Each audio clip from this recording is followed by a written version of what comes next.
Hello दोस्तों, स्वागत है आप सभी का एनके नर्सिंग स्टडीज में। आज अपन बात करेंगे इन्फेक्शन प्रोसेस के बारे में कि एक पर्सन के अंदर माइक्रो ऑर्गेनिज्म की एंट्री के बाद में, ठीक है, जो डिजीज है वो कैसे प्रोड्यूस होती है, कौन कौन से ऐसे एलिमेंट्स है जो कि एक इन्फेक्शन होने के लिए रेस्पॉन्सिबल होते हैं। इन्फेक्शन क्या होता है, कितने टाइप्स का होता है, ये सब कुछ अपन ने पिछली क्लास में देखा था। ठीक है, आज अपन बात करेंगे इन्फेक्शन प्रोसेस के बारे में। तो चलिए शुरू करते हैं। इन्फेक्शन प्रोसेस होता क्या है? Infection process, an infection is an invasion of the body by pathogens और microorganism capable of introducing disease. इसका मतलब ये है कि जो इन्फेक्शन प्रोसेस है उसमें क्या होता है कि जो बॉडी है उसके अंदर एक माइक्रो ऑर्गेनिज्म या जो भी फॉरेन पार्टिकल है, कोई पैथोजन है, वो बाहर से अपनी बॉडी के अंदर एंटर करता है और उसके एंटर करने के बाद में अपनी बॉडी क्या करती है, रेस्पॉन्स करती है उसके लिए, और फिर वो हमारी बॉडी के अंदर डिजीज सिम्टम्स प्रोड्यूस होते हैं। ठीक है, तो ये था इन्फेक्शन प्रोसेस। कैसे कि जो फर्स्ट ऑफ ऑल क्या हुआ कि जो माइक्रो ऑर्गेनिज्म था वो एंटर किया हमारी बॉडी के अंदर। बॉडी के अंदर एंटर करने के बाद हमारी बॉडी ने रिएक्ट किया उसके लिए, ठीक है, जो अपना इम्यून सिस्टम है उसने रिएक्ट करा उसके लिए, और फिर उसके अंदर डिजीज सिम्टम्स प्रोड्यूस हुए। तो ये सब कुछ कैसे होता है? The development of an infection occur in a cyclic process depends on the following six element. तो ये जो डेवलपमेंट ऑफ इन्फेक्शन है, ये इन्फेक्शन कैसे होता है, ये एक साइक्लिक प्रोसेस है जो कि ये जो 6 एलिमेंट्स है इनकी वजह से ये सारा जो प्रोसेस है वो कंप्लीट होता है। ठीक है, जो फर्स्ट एलिमेंट है वो क्या होना चाहिए, इन्फेक्शियस एजेंट। ठीक है, ये जब तक ये प्रोसेस जो है ये प्रोसेस फॉलो करता है एक इन्फेक्शन के अंदर, ये प्रोसेस फॉलो किया जाता है एक इन्फेक्शन के अंदर। अगर आपको इन्फेक्शन को रोकना है तो सबसे पहला जो काम करना पड़ेगा आपको, अगर आपने किसी एक स्टेट को भी अगर आपने क्या कर लिया, रोक लिया इनमें से, तो वो इन्फेक्शन नहीं हो पाएगा वहां पे। ठीक है, तो ये जो इन्फेक्शन प्रोसेस है इससे यही पता लगता है कि अगर आपने किसी एक इन्फेक्शन जो एजेंट है, ठीक है, जो एलिमेंट है, सॉरी, अगर उसमें से एक एलिमेंट को आपने काउंटर कर लिया, उसको रोक लिया, उसको सही कर लिया, तो जो डिजीज है वो आगे प्रोग्रेस नहीं कर पाएगी। ठीक है, जो इन्फेक्शन है वो आगे प्रोग्रेस नहीं कर पाएगा। फर्स्ट जो एलिमेंट है इसके अंदर वो होता है इन्फेक्शियस एजेंट का micro organism capable of causing disease और इलनेस। तो ऐसा माइक्रो ऑर्गेनिज्म, ऐसा पैथोजन जो कि कैपेबल है किसी पेशेंट के अंदर डिजीज प्रोड्यूस करने के लिए, ऐसे एलिमेंट को क्या बोलेंगे, उनको क्या बोलेंगे, माइक्रो ऑर्गेनिज्म को, उनको बोलेंगे अपन इन्फेक्शियस एजेंट। जैसे कि हो गया आपका बैक्टीरिया, कोई फंगाई हो गया, कोई पैरासाइट्स हो गया, जैसे ऐसे प्रियोन्स, प्रियोन्स का मतलब होता है ऐसे इन्फेक्शियस प्रोटीन्स जो हमारी डिजीज के जो हमारी बॉडी के अंदर डिजीज प्रोड्यूस कर सकते हैं, उनको क्या बोलते हैं, प्रियोन्स बोलते हैं। पैरासाइट हो गया, फंगाई हो गया या फिर बैक्टीरिया हो गया, सब माइक्रो ऑर्गेनिज्म है। अगर ये हमारी बॉडी के अंदर एंटर करते हैं बाहर से, तो ये हमारी बॉडी के अंदर जाने के बाद में कोई ना कोई डिजीज कोज कर सकते हैं या फिर कोई इलनेस वहां पे कोज कर सकते हैं। जो फर्स्ट एलिमेंट होता है वो होता है इन्फेक्शियस एजेंट का। जो सेकंड एलिमेंट है ये सीरियल वाइज है। इन्फेक्शियस एजेंट के बाद में क्या आएगा, आपका रिजर्वायर आएगा। तो रिजर्वायर क्या होता है, place in which infectious agent live, grow and reproduce. ऐसा ऐसी जगह जहां पे ये जो इन्फेक्शन एजेंट है ये क्या करेगा, रहेगा, ग्रो करेगा और रिप्रोड्यूस करेगा। ठीक है, मल्टीप्लाई करेगा।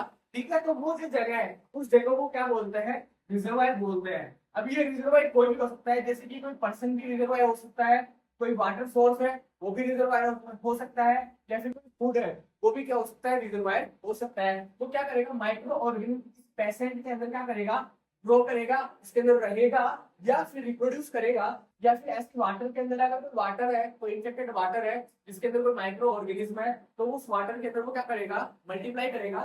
ठीक है, और ऐसे ही फूड सोर्स के अंदर मल्टीप्लाई करता है। तो ये होता है अपना रिजर्वायर। दूसरा होता है पोर्टल ऑफ एग्जिट।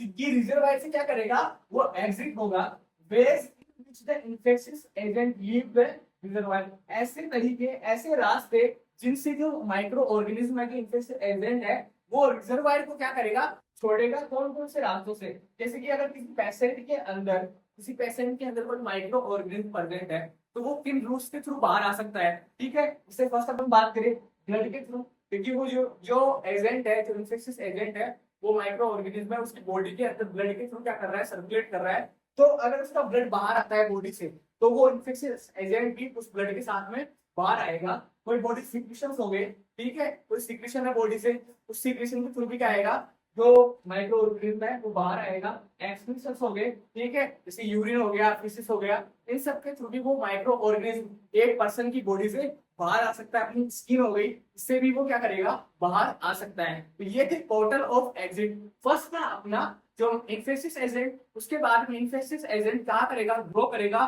ठीक है, मल्टीप्लाई करेगा, तो उस जगह को क्या बोलेंगे, रिजर्वायर बोलेंगे।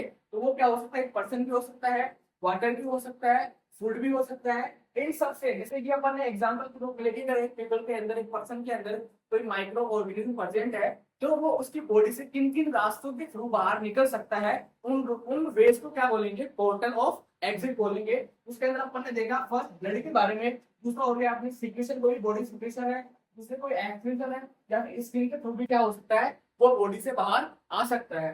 नेक्स्ट अपन बात करें मोड ऑफ ट्रांसमिशन के बारे में, ठीक है। अब उसने क्या करा, जो माइक्रो ऑर्गेनिज्म था वो उस पर्सन की बॉडी से बाहर आ गया। अब दूसरे पर्सन तक जाने के लिए, दूसरे पर्सन को इन्फेक्ट करने के लिए कोई ना कोई ऐसा मीडियम होना चाहिए जिससे कि वो उस पर्सन से अनदर पर्सन तक वहां तक पहुंच सके। तो ये जो बीच का मीडियम है, वो कौन सा मीडियम है, किस तरह से जा रहा है, उसको क्या बोलते हैं, मोड ऑफ ट्रांसमिशन, ठीक है। वो किस वे के थ्रू ट्रांसमिट हो रहा है एक पर्सन से, जो रिजर्वायर था उससे, जो होस्ट है उस तक वो कैसे ट्रांसफर हो रहा है, उसको क्या बोलते हैं, मोड ऑफ ट्रांसमिशन। इसमें अपन बात करें ways in which the infectious agent is spread from the reservoir to the susceptible host। इसका मतलब ये है, अभी मैंने आपको बताया कि रिजर्वायर से जो होस्ट है उस तक पहुंचने के लिए जो भी वे है उसको अपन क्या बोलेंगे, मोड ऑफ ट्रांसमिशन बोलेंगे। जैसे कि किसी के फिजिकल कांटेक्ट में आने से क्या हो सकता है, वो डिजीज है, वो जो माइक्रो ऑर्गेनिज्म है वो दूसरे पर्सन की ट्रांसफर हो सकती है। ड्रॉपलेट्स हो गए या फिर कोई एयरबोर्न हो गई, ठीक है, जैसे किसी पर्सन ने छींका, ठीक है, या किसी ने खांसी करी, तो उस टाइम पे उसके जो एयर जो ड्रॉपलेट्स है उनके थ्रू भी क्या हो सकता है, उनके ड्रॉपलेट्स, क्योंकि मैंने आपको बताया कि जो बॉडी के सिक्रेशंस है, जो एक्सक्रीशंस है, उनके अंदर क्या होता है, वो माइक्रो ऑर्गेनिज्म प्रेजेंट होता है। तो अगर कोई ऐसी कंडीशन आती है, कोई ड्रॉपलेट्स है, अगर उनके कांटेक्ट में कोई पर्सन आया तो उस पर्सन को क्या हो सकता है, वो डिजीज हो सकती है, ठीक है। नेक्स्ट अपन बात करें, ये हो गया अपना मोड ऑफ ट्रांसमिशन। उसके बाद जो ससेप्टिबल होस्ट है उसके अंदर वो क्या करेगा, एंट्री लेगा। तो वो किस रूट के थ्रू एंट्री ले रहा है उसको अपन क्या बोलेंगे, portal of entry, which ways in which the infectious agent enters the susceptible host। अभी मैंने आपको बताया कि जो रिजर्वायर था उससे अगर वो माइक्रो ऑर्गेनिज्म बाहर निकलता है तो उनको अपन बोलते हैं पोर्टल ऑफ एग्जिट। एग्जिट मतलब उससे बाहर निकल रहा है। और अगर वो ससेप्टिबल होस्ट के अंदर जा रहा है, एंट्री ले रहा है, तो उनको बोलते हैं पोर्टल ऑफ एंट्री। अब ऐसे कौन कौन से रास्ते हैं जिनके थ्रू उसकी बॉडी के अंदर जा सकता है, उसके अंदर अपन बात करें म्यूकस मेम्ब्रेन की, ठीक है। म्यूकस मेम्ब्रेन के थ्रू उसकी बॉडी के अंदर जा सकता है। रेस्पिरेटरी सिस्टम हो गया, जैसे कि अगर किसी पेशेंट ने अगर ड्रॉपलेट्स के थ्रू अगर कोई इंफेक्शन हो रहा है तो क्या करा, उसने सांस लिया, तो सांस लेने के साथ उसने इनहेल कर गया उन ड्रॉपलेट्स को, तो वो माइक्रो ऑर्गेनिज्म क्या हुआ, उसके रेस्पिरेटरी सिस्टम में पहुंच गया।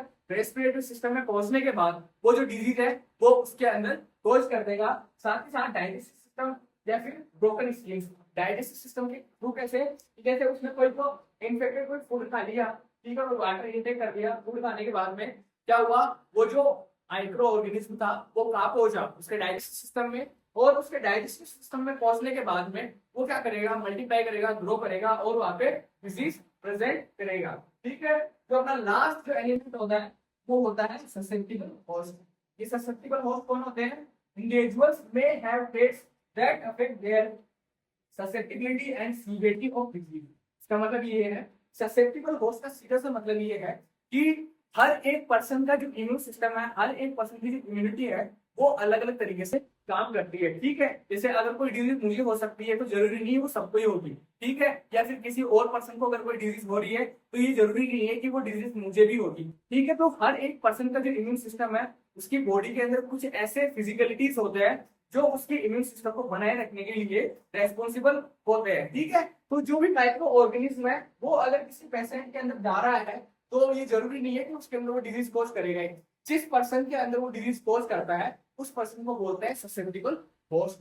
जैसे कि अब ये जो होस्ट है, ससेप्टिबल होस्ट को कौन कौन से ऐसे फैक्टर्स है जो क्या करते हैं, अफेक्ट करते हैं। तो जैसे फर्स्ट ऑफ ऑल क्या हो गया, इम्यून डेफिशिएंसी। अगर किसी पेशेंट की इम्यून सिस्टम है अगर वो वीक है तो उसके चांसेस ज्यादा है उस पर्सन के अंदर डिजीज कोज करने के। अगर माइक्रो ऑर्गेनिज्म उस पर्सन के अंदर जाता है, एंट्री करता है और उसकी अगर इम्यून सिस्टम वीक है तो उस टाइम पे उसको डिजीज होने के चांसेस ज्यादा रहते हैं। या फिर जैसे पर्सन क्या है, डायबिटीज है तो क्या करेगा, तो माइक्रो ऑर्गेनिज्म जाएगा तो उसके लिए फेवरेबल एनवायरनमेंट है, क्योंकि वहां पे उसके लिए रहने के लिए अच्छा खासा उसके लिए क्या मिलेगा, उसके शरीर के अंदर खाना है, ठीक है, ग्लूकोज है। तो अगर ग्लूकोज है तो वो क्या करेगा, ज्यादा से ज्यादा मल्टीप्लाई करेगा। तो ये जो डायबिटीज है ये भी एक फैक्टर हो सकता है ससेप्टेबल होस्ट होने के लिए। साथ ही साथ बर्न हो गया, कोई सर्जरी हो गई, एज हो गई। एज कैसे, जैसे अब कोई एडल्ट पर्सन होता है उसकी इम्यूनिटी अच्छे से काम करती है किसकी तुलना में, जो ओल्ड एज पर्सन है उसकी तुलना में, ठीक है। तो ये क्या होता है कि किसी पर्सन को अगर एडल्ट में अगर कोई डिजीज नहीं होनी, उसका चांसेस, उसका रीजन क्या है कि उसकी इम्यूनिटी सही तरीके से काम कर रही है। और जो ओल्ड एज पर्सन होते हैं उनका इम्यून सिस्टम सही से काम नहीं करता, ठीक है, क्योंकि उनके ऑर्गन भी धीरे धीरे काम करना कम कर देते हैं, ठीक है। तो उस सिचुएशन में क्या होगा, उनकी बॉडी के अंदर जो माइक्रो ऑर्गेनिज्म है उसके डिजीज कॉज करने के चांसेस बढ़ जाते हैं, ठीक है। तो ये था हमारा इन्फेक्शन प्रोसेस, ठीक है। तो ऐसे ही फिर उसके अंदर एंट्री करने के बाद में ये डिजीज कॉज करेगा और ये साइकिल वापस ऐसे ही चलता रहेगा। तो फर्स्ट ऑफ ऑल क्या था, इन्फेक्शियस एजेंट, उसके बाद वो रिजर्वायर के अंदर जाएगा, रिजर्वायर से क्या करेगा, उसके अंदर ग्रो और मल्टीप्लाई करने के बाद में एग्जिट लेगा, एग्जिट लेने के बाद में मोड ऑफ ट्रांसमिशन के थ्रू क्या करेगा, वो जो ससेप्टिव होस्ट है उसके अंदर एंट्री कर जाएगा। तो ये का प्रोसेस, ये एक साइकिल प्रोसेस है।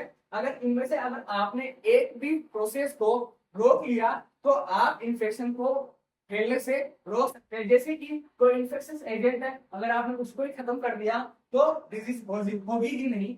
और अगर किसी पेशेंट के अंदर रिजर्वायर है, अगर उस रिजर्वायर को क्या करा आपने, आइसोलेट कर दिया, अलग रखा, ठीक है, उसको हटा दिया वहां से, तो क्या होगा, वो डिजीज प्रोड्यूस नहीं होगी। ऐसे ये सारे एलिमेंट्स क्या होते हैं, एक डिजीज को प्रोड्यूस करने के लिए रेस्पॉन्सिबल होते हैं। ये था आज का हमारा टॉपिक कि एक इन्फेक्शन को बढ़ाने के लिए, एक इन्फेक्शन को कोज करने के लिए कौन कौन से ऐसे एलिमेंट्स हैं जो रेस्पॉन्सिबल होते हैं। आई होप आप लोगों को ये टॉपिक समझ में आया होगा। मिलते हैं नेक्स्ट क्लास में एक नए टॉपिक के साथ। तो वीडियोस को लाइक कीजिए, चैनल को सब्सक्राइब कीजिए। Thank you so much.